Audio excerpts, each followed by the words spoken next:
My name is Tom Levy, aka the Hummussiah, and we're at the Hummussiah in Toronto. This is Toronto's first hummus joint, and we focus on warm hummus. You know, there's this age-long debate about hummus. Who does the hummus belong to? You know, who came up with it first? And to be honest with you, throughout my journey of like going through the discovery of, you know, where hummus came from, what hummus is, how you make it, who does it the best, the answer is nobody does it the best. The answer is there's different styles. So every culture does it a little bit different.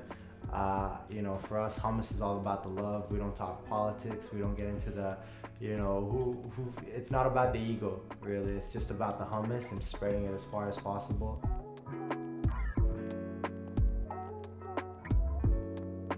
The other very, you know, specifically special thing about us is that we focus on warm hummus. So all our hummus is coming straight out of the pot, basically, going into the blender.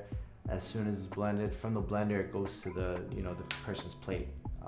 So it's not getting refrigerated at any point. So yeah, one of the biggest things that we kind of realized we wanted to do is we actually brought in a new chef, Chef Daniel, who's got a culinary background, Middle Eastern culinary background, and actually helped us elevate everything around the hummus, and the hummus itself, to be honest. So it just took us to another level. My name is Daniel Benyaminov. I'm the executive chef at the Hummussiah. At first I was a bit hesitant. I did hummus in the past. I had my own gig going on, and I think Tom heard about my doings, and he approached me and asked me if I wanted to join the team because he was looking to make things a bit more, I would say, serious and professional. But after a few times we spoke, I realized that our visions are very similar in terms of what I wanted to do. Basically, show the world that hummus is not only a side dip for carrots or celery. It's a meal on its own. Hummus on its own, it's delicious, but when you serve it hot with any other hot toppings in it, the combination is just, you can't beat that.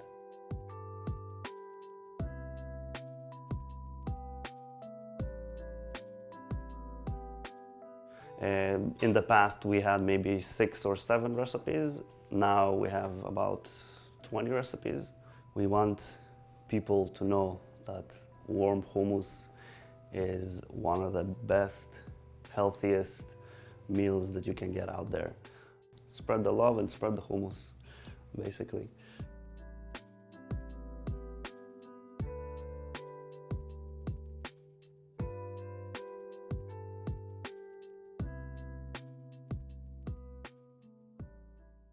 So yeah, it's been a little bit of a long journey.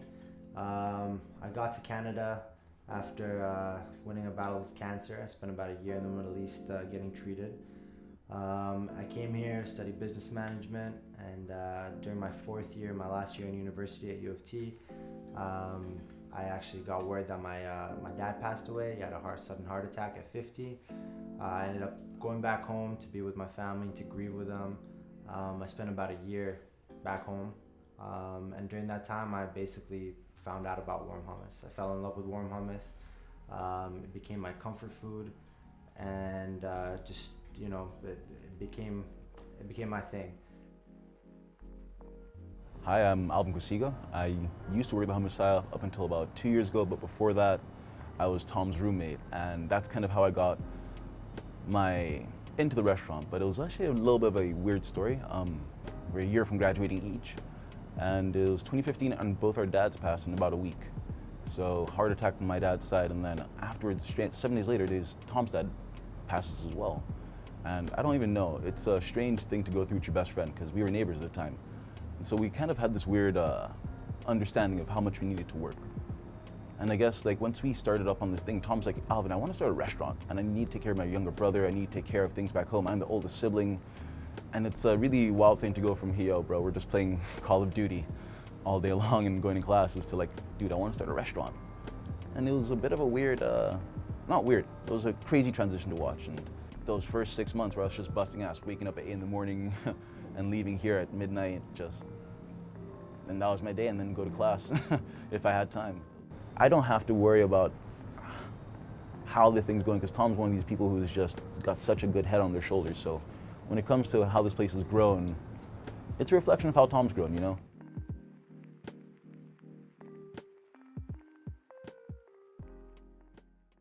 What we want is the chickpea to be completely mushy. So we want a chickpea like this, that when we squeeze it a little bit, it's completely creamy basically. And if you don't want to go through all that trouble just to find out if your chickpea's ready or not, you don't want to get your hands dirty like that, and maybe you want to have a little bit of fun as well, the best way to do it and check if your chickpea's ready is to toss it against the wall. And what we're looking for is we want to make sure the chickpea sticks. We don't want it to bounce off because then it's not ready enough. We don't want it to explode when it hits the wall because then it's overcooked. So, chickpea test 1. Nice and sticky. We'll do one more just to make sure. Perfect. That's how you check your chickpeas, yo. Throw them against the wall. I'm a mad scientist. I'm not the regular kind of scientist that actually does all the work the exact right way from A to B. I like to skip around a little bit here and there, but once I get into something, I get really crazy with it, and I get down to the deepest details. And I'm talking to the point where, like I've talked to chefs about making hummus, and they're telling me like, look, this is irrelevant to the process. It doesn't matter if you wash the chickpeas 3 times before you cook them. And I'm like, nah, you just don't get it. So that meticulousness is a big part of it. We do everything, kind of as natural as possible. It takes longer, it's harder, it's a more tedious process, it's more fun, and you get a much better product. It's tiny little details that, to me, I feel like that's what makes all the difference.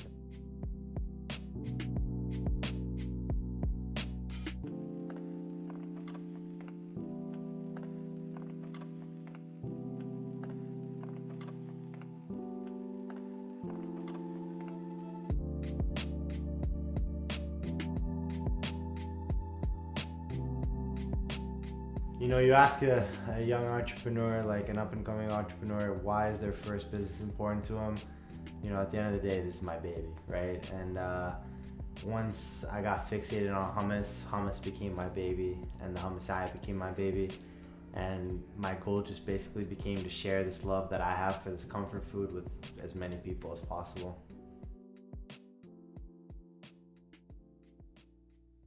What I noticed in the beginning is his incredible, specific, sharp, perfectionist palate that we were able to specify exactly what flavors we want to bring out to the plate. Yeah, it's beautiful. He brought stuff to the plate, I brought stuff to the plate, then we made a bowl. Yeah, so for me personally, it was just the idea that we could create a dynamic where each person is in charge of what they actually have a passion to do.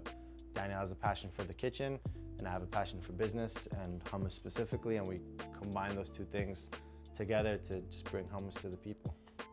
You have to be able to trust each other and give each other different responsibilities. And so that plan of becoming, North America's biggest chain, North America's biggest hummus chain, North America's only hummus chain. We're coming.